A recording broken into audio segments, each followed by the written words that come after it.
குடிக்காமல் இருந்தேன். ஒரு நாளைக்கு 7 கோட்டர் வரை குடிப்பேன். எங்கள் வீட்டுக்காரர் குடிச்சிட்டு வந்தால் நைட்லாம் தூங்க விட மாட்டாரு. விடிய எழுப்பி வச்சு சண்டை போடுவார். குடிக்காமல் இருக்க முடியாது. வயிறு புண்ணாகிற வரை குடிப்பேன்.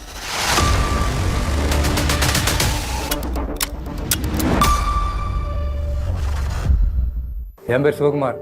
நாங்கள் திருநெல்வேலி மாவட்டம் திசையில் இருக்கோம். எனக்கு கல்யாணம் முடிஞ்ச ஒரு பையன், 2 பொட்ட பிள்ளை இருக்காங்க. நான் மேஸ்திரி வேலை செஞ்சுக்கிட்டு இருக்கேன். நான் ஏசப்பா அறியாத குடும்பம். நான் ரொம்ப பக்தியாக இருப்பேன். காலையில் எந்திரிச்ச உடனே குளிச்சுட்டு சாமி கும்பிட்டுட்டு தான் திருநாறு குங்குமம் சந்தனம் வச்சுட்டு தான் வெளியே போவேன். காவி வெட்டியோடு தான் வெளியே போவேன். வெளியே போனாலும் எந்த சாமி பார்த்தாலும் கும்பிடுவேன். 16 வயசில் எனக்கு சாமி மேலே வந்துட்டு நான் 16 வயசுலேருந்து சாமி ஆடுவேன். இந்த கோயிலில் மஞ்சப்பானைன்னு சொல்லுவாங்க, அதெல்லாம் கையால் கோரி குளிப்பேன். நான் மேஸ்திரி வேலை செஞ்சுட்டு இருக்கேன். பெரிய பெரிய கோயில் கட்டியிருக்கேன். இதுவரை 15 கோயில் கட்டியிருக்கேன். ஒரு கோயிலே 2 வருஷம் வேலை நடக்கும். 50 ஆட்களை வச்சு வேலை செஞ்சுருக்கேன். நான் ஒரு 35 வருஷமாக வேஷம் போட்டு குலச கோயிலுக்கு போயிருக்கேன். நான் இவ்வளோ பக்தியாக இருந்தாலும் 20 வருஷமாக குடிப்பழக்கத்துக்கு அடிமையாக இருந்தேன்.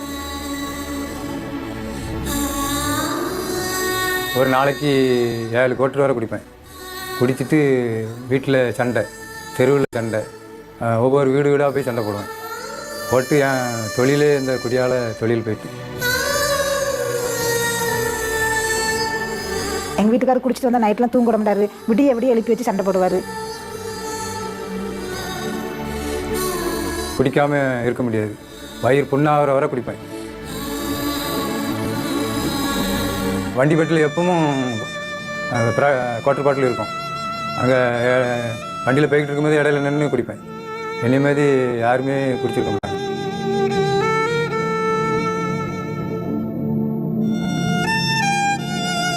காலையில் எழும்பினோடனே வீட்டம்மா காப்பி கொடுத்துருவாங்க. அந்த காப்பியை தெரியாமல் பாத்ரூமில் கொண்டு போய் வாட்டரை உள்ளே ஊற்றி குடிச்சிட்டு அப்படியே வெளியே வந்துடுவேன். நான் குடிச்சிட்டு நிறையா ரோடு வேலிக்கரையெல்லாம் விழுந்து கிடந்திருக்கேன். நான் குடிச்சிட்டு வீட்டுக்கு வந்து என் மனைவியை கெட்ட வார்த்தையில் பேசுவேன், மரியாதை இல்லாமல். என் பிள்ளைகளை கெட்ட வார்த்தையில் பேசுவேன். வீடு ஜன்னல் கதவெல்லாம் அருவா வச்சு வெட்டுவேன். அருவாவை காமிச்சோடனே வீட்டில் அவ்வளோ பயந்து வீட்டுக்குள்ளே கதை பூட்டிட்டு உள்ளே இருந்து விடுவாங்க.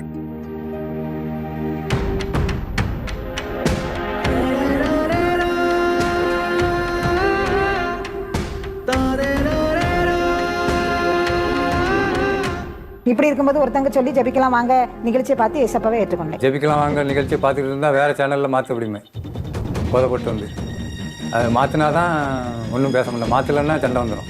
டிவியெலாம் எத்தனை டிவியெல்லாம் உடைச்சிருக்கேன். இப்படி இருக்கும்போது என் மகாளுக்கு ரம்யா, அவளுக்கு வயிறு வலி, ஒரு 10 ஆஸ்பத்திரிக்கு கூப்பிட்டு போயிருப்பேன்.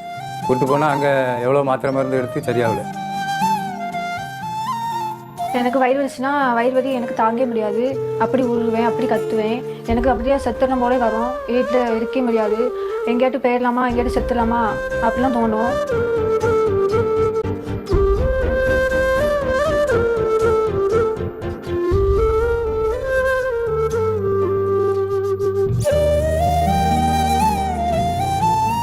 இப்படி இருக்கும்போது 2022 ஜூன் மாதம் திறப்பின் வாசல் ஜெபத்துக்கு என் வீட்டம்மா என்னை அங்கே கூப்பிட்டு வந்தாங்க. அங்கே தேவனுடைய கூடாரத்தில் நான் அழுது ஜெபம் பண்ணேன். ஏசப்பா, நான் நிறைய பாவம் செஞ்சிட்டேன், நிறையா சொல்ல முடியாத பாவம்லாம் நிறையா பண்ணிட்டேன், என்னை மன்னிச்சிருங்க ஏசப்பா. என் பிள்ளைக்காக என்னை மன்னிச்சிருங்க, என் பிள்ளைக்கு ஒரு விடுதலை கொடுங்க, வயிற்று வலியில் இருக்குது அப்படின்னு மண்டாடினேன். அப்போ தான் மோகனையா ஜெபம் பண்ணாங்க. இந்த குடிக்கிறவங்களுக்கெல்லாம் ஏசப்பா விடுதலை தராங்க, நீங்கள் மனம் திரும்புங்க, உங்கள் பாவத்தெல்லாம் அறிக்கை எடுங்கன்னு ஜெபம் பண்ணாங்க. ஏதோ ஒரு பாவம் உங்களுக்குள்ள வளர்ந்து கொண்டே இருக்குது. அது மதுபான பழக்கம், சூதாடுகிற பழக்கம், அல்லது போதை வசதிகளை பயன்படுத்துகிற பழக்கம்.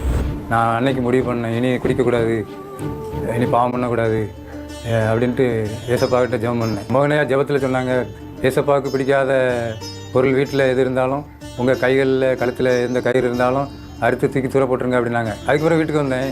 வீட்டில் வந்து ஏசப்பாவுக்கு பிடிக்காத பொருள், கையில் இருந்த கயிறு, கழுத்தில் போட்டிருந்த கயிறுலாம் அறுத்து ஒரு சாக்கு முட்டையில் கட்டி தூர கொண்டு போட்டுட்டு வந்துட்டேன். வந்து அன்னையிலேருந்து எனக்கு குடிப்பழக்கத்தில் விட்டுட்டேன். இப்போ குடிப்பழக்கம் இந்த பார் வழியாக போனாலும் அந்த குடிப்பழக்கம் எனக்கு எண்ணம் வராது, எண்ணமே கிடையாது. ஏசப்பா எனக்கு அந்த குடிப்பழக்கத்துலேருந்து ஒரு விடுதலை தந்துட்டாங்க. அதுக்கப்புறம் பார்த்தீங்கன்னா என் மகாவுக்கு வயிறு வலி, முதுகு வலி இதிலேருந்து நல்ல பூரணமாக சுகம் தந்துட்டாங்க ஏசப்பா. இப்போ நான் முழுசாக ஏசப்பாவை ஏற்றுக்கிட்டேன். 2 வருஷமாக குடிக்கிற எண்ணமே கிடையாது. இப்போ நல்லா தினமும் நல்லா வேலைக்கு போகிறேன், நல்லபடியாக வேலை செஞ்சுட்டு வரேன். வீட்டில் எந்த சண்டையும் கிடையாது. யார் என்ன பேசினாலும் தாழ்மையாக அப்படி போயிடுவேன். இப்போ டெய்லி காலையில் 4 மணிக்கு எழுந்திரிச்சு 1.5 மணி நேரம் முழங்காலிலே ஜெபிப்பேன், பைபிள் வாசிப்பேன். தேசத்துக்காக மோகனையா சொன்ன மாதிரி ஜெபிப்பேன்.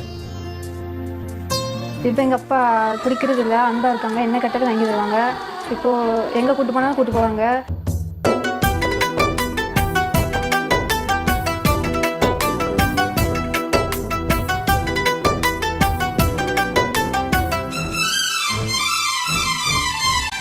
என் வாழ்க்கையில் இவ்வளோ பெரிய மாற்றத்தை கொடுத்த ஏசப்பாவுக்கு கோடாக்கோடி நன்றி.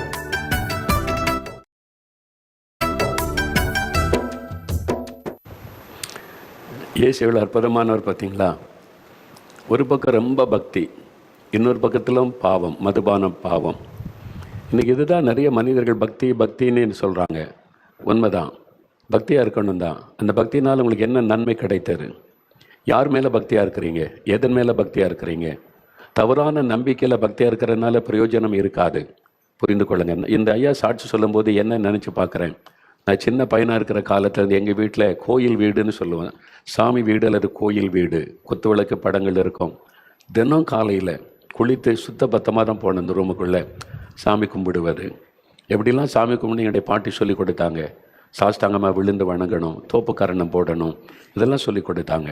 தோப்புக்கரணம் போட்டால் தான் பாவரிக்கை பண்ணுவது. இந்துக்கள் தோப்புக்கரணம் போடுவாங்கள்ல, அது பாவரிக்கை செய்கையில் செய்வது. இதெல்லாம் செய்துதான் ரொம்ப பக்தியாக இருந்தேன். ஆனால் ஒரு பக்கம் பாவம், பாவ சுபாவம், கோபம், எரிச்சல், சண்டை. அப்போது பக்தியாக இருக்கிற பாவம் இருந்துக்கிட்டே இருக்குது.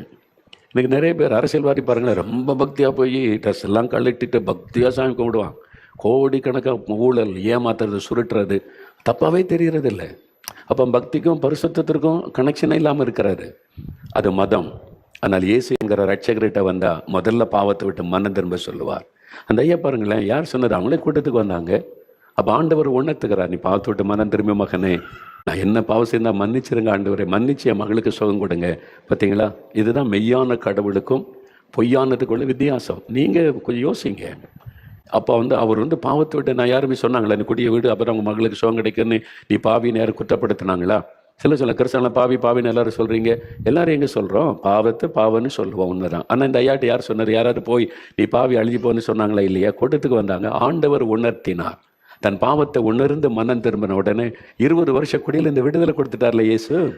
எங்கேயும் போகலை, அது மருந்து மாத்திரை சாப்பிடல, எங்கேயும் ஹோமுக்கு போகலை, ஒரே நாள் ஜபத்தில் விடுதலை. அதனால தான் இயேசு கிறிஸ்து விடுதலையாக்கினால் மெய்யாகவே விடுதலை ஆவீர்கள் என்று வேத வசனம். இதைத்தான் நாங்கள் சொல்லுகிறோம். உங்களுக்கு விடுதலை ஐயா, பாவத்திலிருந்து சாபத்திலிருந்து விடுதலை ஐயா உங்களுக்கு. பாருங்கள், உடனே விடுதலை. இப்போ மதுபான கடை பக்கத்தில் போனாலும் குடிக்கணும், சிந்தை வரலை.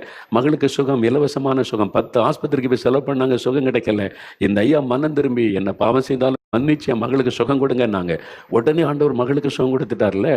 இப்போ பாருங்க, 1 வருஷத்துக்கு மேலே ஆகுது. எவ்வளோ நல்லா இருக்கிறாங்க, சந்தோஷமா. தவறான நம்பிக்கை. நிறைய பேர் மோதிரம் போடுறது, கயிறு கட்டுறது, தகடு வைக்கிறது, தாயத்து வைக்கிறது. தயவுசெய்து புரிந்து கொள்ளுங்க, இதுக்கும் கடவுளுக்கு ஏதாவது சம்பந்தம் இருக்குதான்னு யோசிங்க. நீங்கள் கயிறு காசு கொடுத்து தான் வாங்கி கட்டுறீங்க, மந்திரிக்கப்பட்ட மோதிரம் காசு கொடுத்து தான் வாங்கி போடுறீங்க. தகடு வச்சுக்கிடுங்க, காசு கொடுத்து 1000 செலவு பண்ணி தான் காசு கொடுத்து உங்களுக்கு விலை கொடுத்து வாங்கி நீ ஒரு காரியம் செய்கிறீங்கன்னா கடவுள் அப்படி செய்வாரா? கடவுள் என்கிறவர் நம்ம தகப்பன், நம்ம பிள்ளைகளை போல நேசிக்க வேண்டியவர். பிள்ளைகிட்ட காசு கொடு, நான் உன்னை காப்பாற்றுறேன்னு சொல்லுவாரா? இலவசங்க. ஒரு கயிறை வச்சு உங்களுக்கு தீமை வராதுன்னா அப்போ கடவுள் எதுக்கு? தயவுசெய்து புரிந்து கொள்ளுங்க. நான் ஏதோ யாரையும் குறை சொல்கிறேன்னு நினைக்க, நீங்கள் யோசிங்க. ஏன்னா இந்த மாதிரி தவறான நம்பிக்கைனால நிறைய பேர் பாதிப்புக்குள்ளாவே இருக்கிறாங்க, வேதனைக்குள்ளாவே இருக்கிறாங்க. அதனால தான் உங்களோட பேசுகிறேன். அதனால் பாருங்கள், அவருக்கு விடுதலை பாருங்கள். இன்னைக்கு எவ்வளோ சந்தோஷமாக சொல்கிறாங்க, குடும்பமாக மகிழ்ச்சியாக இருக்கிறாங்கல்ல. கிறிஸ்தவங்களுக்கு ஒரு பாடம். இன்றைக்கி ரட்சிக்கப்பட்டு 1 வருஷம் ஆகுது. அதிகாலை 4 மணிலிருந்து 5:30 மணி 1.5 மணி நேரம் முழங்கால் நின்று ஜெபிக்கிறாங்க, தேசத்துக்காக ஜெபிக்கிறாங்க. சிவகுமார் ஐயா ஜெபிக்கிறாங்க. ஐயா டேவிட் என்ன பண்ணுறீங்க? தாமஸ் என்ன பண்ணுறீங்க? பேர் மட்டும் கிறிஸ்தவ பேர் ஸ்டீஃபன்னி வச்சுருக்கிறீங்க. எவ்வளோ நேரம் ஜெபிக்கிறீங்க? விதண்டாவாதம் பேசுகிறோம்ல, அரசியல் பண்ணல, சர்ச்சுக்குள்ளே போய் முழங்கால் நின்று 1/2 மணி நேரமாவது ஜெபிக்கிறோமா?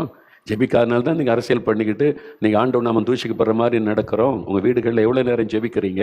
நீங்கள் யோசிங்க. இந்த சிவகுமார் ஐயா ரட்சிக்கப்பட்டு 1 வருஷம் ஆகுது. அதிகாலையில் எழுப்பி 1.5 மணி நேரம் தவறாமல் தேசத்துக்காக ஜெபிக்கிறாங்க. அவங்க பரலோகத்துக்கு போவாங்களா? சர்ச்சில் போய் காணிக்கை கொடுத்த ரெஜிஸ்டரில் பேர் இருக்குது, கல்லறையில் இடம் கிடைக்குன்னு சொல்லிட்டு ஜெபமே பண்ணாமல் பைபிளும் வாசிக்காமல் சும்மா அலைகிற நீங்கள் பரலோகத்துக்கு போவீங்களா? அப்போ 2 பேரும் போய் கர்த்தருக்கு முன்னால் நின்னா யாருக்கு இடம் கொடுப்பார் ஆண்டவர்? மனம் திரும்பிடுங்க கிறிஸ்தவங்க. ஊழியக்காரர்கள் கூட 1/2 மணி நேரம் கூட ஜெபிக்காம ஊழியம் செய்கிற ஊழியக்காரர்கள் மனம் திரும்பிடுங்க. கர்த்தர் பேசுகிறார், சிவகுமார் ஐயாவை கொண்டு பேசுகிறார். அவங்க ஜெபிக்கிறாங்களே 1.5 மணி நேரம் காலையில் எழும்பி, நீங்கள் என்ன பண்ணுறீங்க? 10 நிமிடம் கூட ஜெபிக்காமல் புல்பீட்டில் ஏறி பிரசங்கம் பண்ணுறீங்களா? என்ன துணிகரம் இல்லை? அது எவ்வளோ பெரிய பாவம் இல்லை? என்னைக்காவது உணர்ந்திருக்கிறோமா? யோசிங்க, இந்த காரியத்தை யோசிங்க. பரலோகத்துக்கு பெயர முடியும்னு நினைக்கிறீங்களா? சிலர் நினைக்கிறான் கடைசி நேரத்தில் மனம் திரும்பிடலாம், கிருபையின் காலம் முடிந்து விடும். நிறைய பேர் நினைக்கிறாங்க ஆண்டவர் வருகையில் தான் கிருபையின் காலம் முடியும்னு. சிலருக்கு இந்த உலக வாழ்க்கையில் கர்த்தர் சந்தர்ப்பம் தந்துக்கிட்டே இருப்பார். நீங்கள் உலகத்தில் வாழும்போதே உங்களுக்கான கிருபையின் காலம் முடிஞ்சிடும். அப்புறம் நீங்கள் மனம் திரும்பக்கான வாய்ப்பே கிடைக்காமல் போய்விடும். அறிந்து கொள்ளுங்க. போதகர்கள், பாஸ்டர்மார்கள், ஊழியக்காரர்கள், என்னை போல சுவிசேஷம் அறிவிக்கிறவங்க, என்னை சேர்த்து தான் சொல்லுகிறேன். நம்ம எல்லாருமே ஒரு நாள் ராஜாவுக்கு முன்னால் போய் நிற்கணும்ல. அப்போ எவ்வளோ நேரம் என்னை ஜெபம் பண்ண கர்த்தர் கேட்பார்ல? அப்போ யோசிங்க. இவங்கெல்லாம் ஜெபிக்கிறாங்க, நீ ஜெபிக்காமல் நீ புல்பீட்டில் ஏறி ஊழியக்காரன் நீ பிரசங்க வர பண்ணுற நீ அப்படின்னு கர்த்தர் கேட்பார்ல? தயவு செய்து யோசித்து மனம் திரும்பிடுங்க. இன்னொரு சாட்சியை கேளுங்க. கர்த்தர்